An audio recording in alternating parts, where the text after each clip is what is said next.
What's up, everybody? It's JT Sports, and I'm back with you guys again for another college football video. And I'm continuing my coverage of all the college football quarterback battles going into the spring practices and going into the start of the college football season.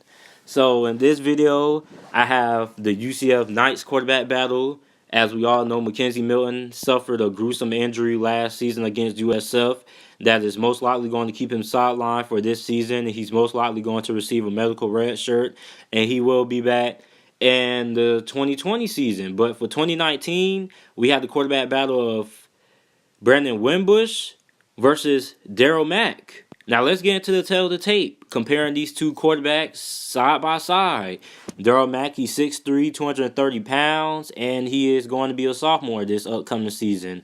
And his 2018 stats in the 4 games that he played, I believe it was 4 or 5 games. Somebody correct me if I'm wrong, but he had 619 passing yards, 3 passing touchdowns, only threw 1 interception, but he completed only 51% of his passes, which is not good.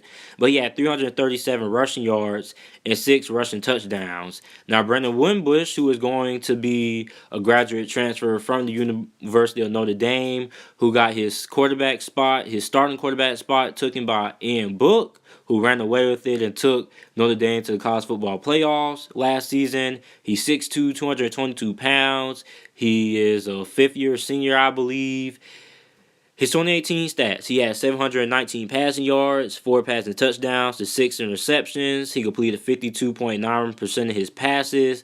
He also rushed for 256 rushing yards and 1 rushing touchdown. So this is pretty interesting because these quarterbacks are similar in style. They're not going to kill you through the air. They're not very accurate, but they're very, very deadly with their feet. Now, Brandon Wimbush, I mean, he went through a tough situation. I mean, yeah, Notre Dame was winning games, but the offense wasn't as good as what it was with Ian Book. I mean, when Ian Book went back there, Ian Book did that thing. He did that thing. He had no struggles. I don't believe Notre Dame got tested in no other game other than that USC game, and they still ended up finding a way to win that game.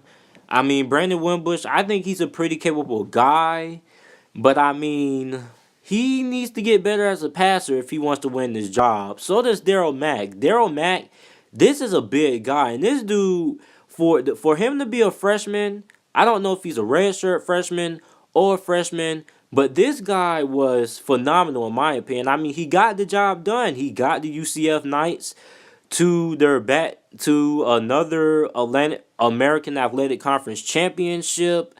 I mean, they were competitive against LSU throughout that game. I mean, he made some necessary plays, but I mean, it was some throws that he missed that he really, really wished that he could have back.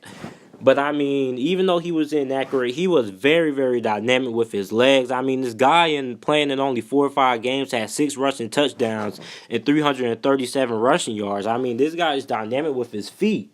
So, I mean, both of these two quarterbacks are similar in playing styles, but the dude who I'm rolling with to win this quarterback battle, I'm going to go with Darryl Mack because think about it, this guy was only a freshman, and he was pretty good. Even though he wasn't the best passer, he was a pretty dynamic runner, and he made plays with his feet. And I mean, since he was only a freshman, he has lots of room and potential to improve versus Brandon Wimbush, who has basically reached his peak potential that we're going to see out of him. I don't expect much development out of him. I think the best we're going to get out of Brandon Wimbush is probably 55% completion percentage and probably somewhere around like 1,900 passing yards and probably 13 passing touchdowns and like 7 receptions. But I believe Darryl Mack, him being a freshman, I believe he has a higher ceiling and he's probably going to develop more than what Brandon Wimbush is going to. And that's why I'm going with Darryl Mack to win this UCF quarterback battle and be the starting quarterback of UCF going into their season opener. So you guys let me know who you guys think is going to be the starting quarterback for UCF next season. Make sure to like the video and subscribe. And thanks for watching.